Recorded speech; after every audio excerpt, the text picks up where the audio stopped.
James woke up early, just like every other morning. He believed in hard work and discipline. Every day he arrived at the office on time, dressed neatly, and ready to give his best. He wasn't just any employee. He was skilled, dedicated, and respected by his coworkers. But not by everyone. Mr. Walker, the store manager, had never liked James. From the first day James joined the company, Walker treated him differently. His tone was always cold.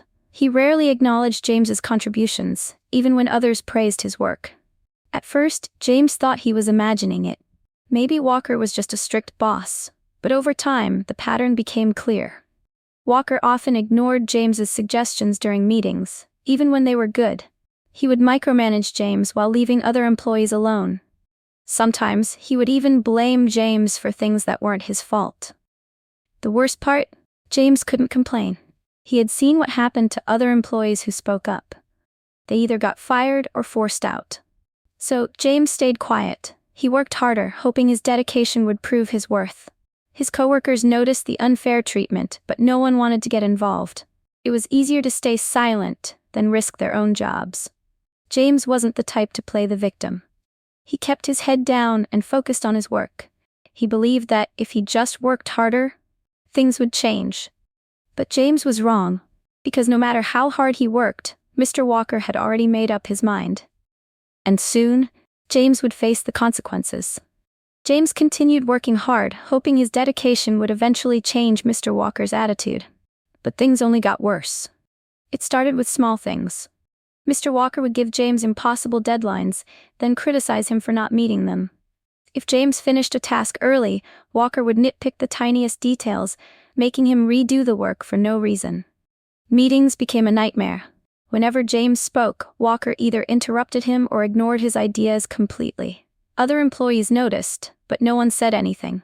Everyone knew that challenging Mr. Walker could cost them their jobs. One day, James overheard a conversation between two coworkers. "He's always on James's case," one of them whispered. "Yeah, but you know how it is. Can't say anything or you're next," the other replied. James wasn't surprised. He had seen it happen before. He knew how power worked in this company. But the final straw came when Walker gave him a nearly impossible workload. A project that should have been handled by 3 people was dumped entirely on James. James didn't complain. He stayed late, skipped lunch, and pushed through the exhaustion. He finished the work ahead of schedule, double-checking every detail. The next morning, he placed the report on Walker's desk. Walker barely glanced at it before shaking his head. "This is sloppy," he muttered. "Do it again." James felt his stomach tighten.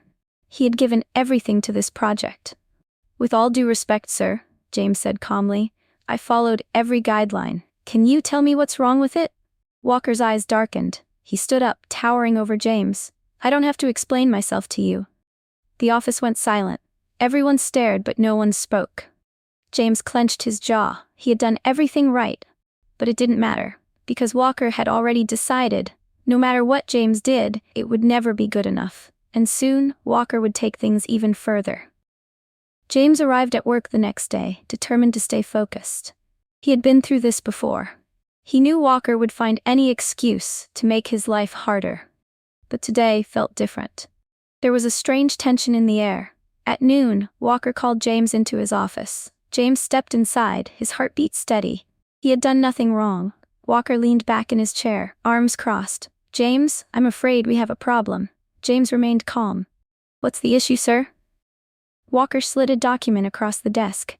"I've been reviewing your performance. It's not meeting company standards."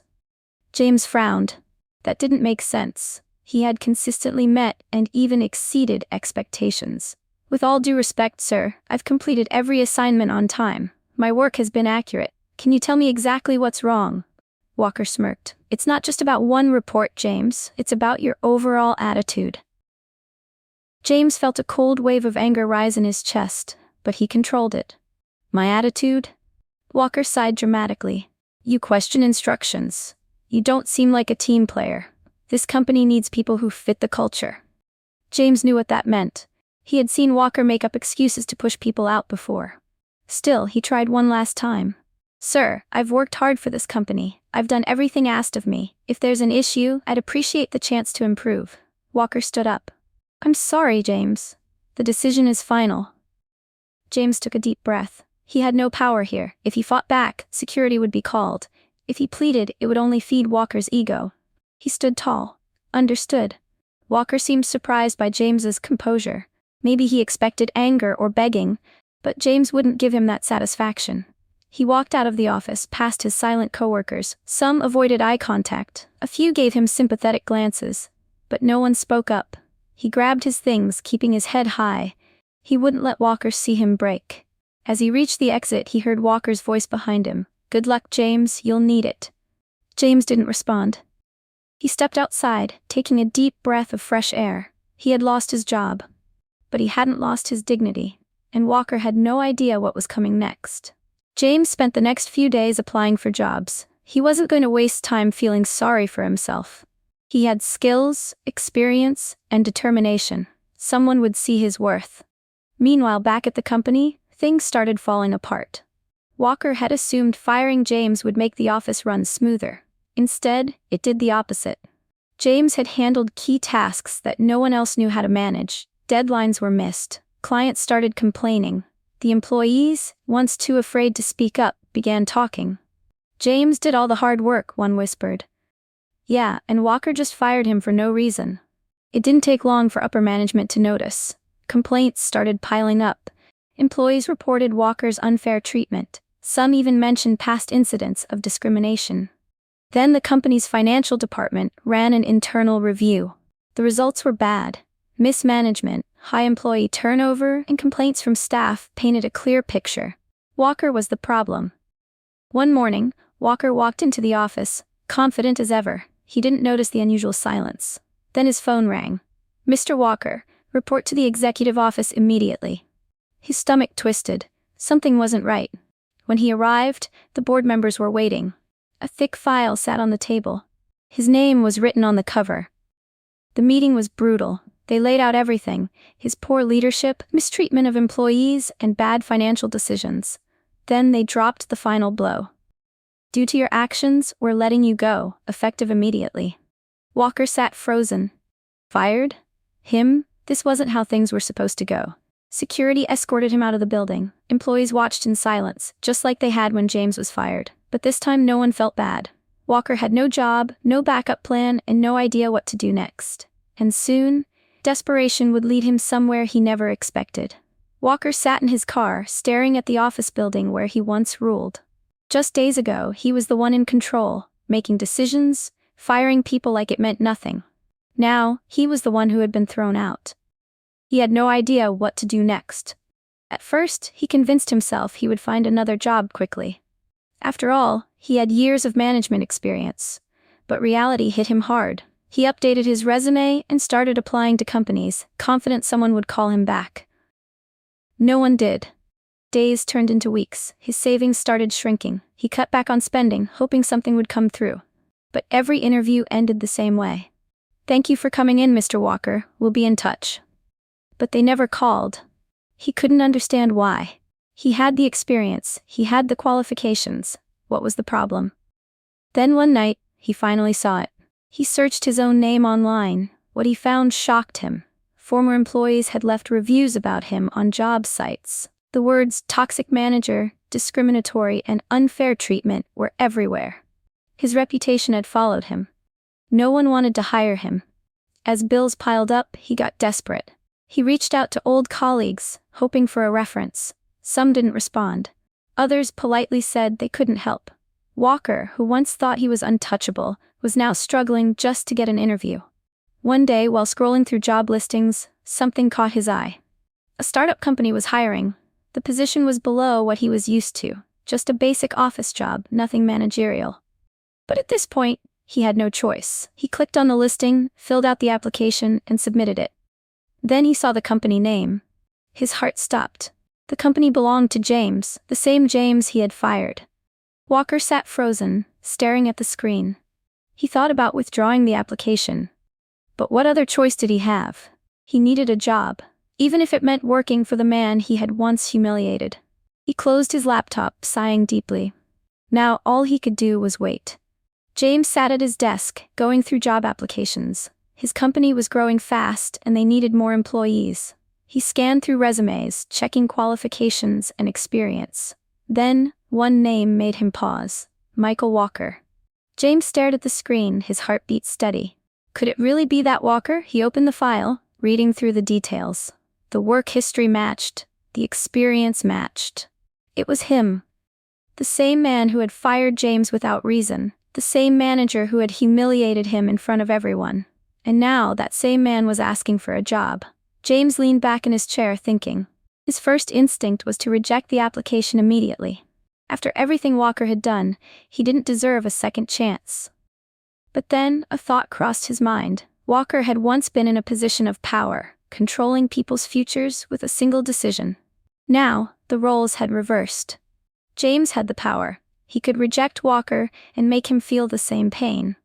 But what would that accomplish? Instead, James made a different decision. He scheduled an interview. The day of the interview arrived. Walker walked into the building, adjusting his tie. His palms were sweaty. He didn't know what to expect. He had applied to so many places, he barely remembered this one. Then, the door opened. James stepped in. Walker's face turned pale. He blinked as if he couldn't believe what he was seeing.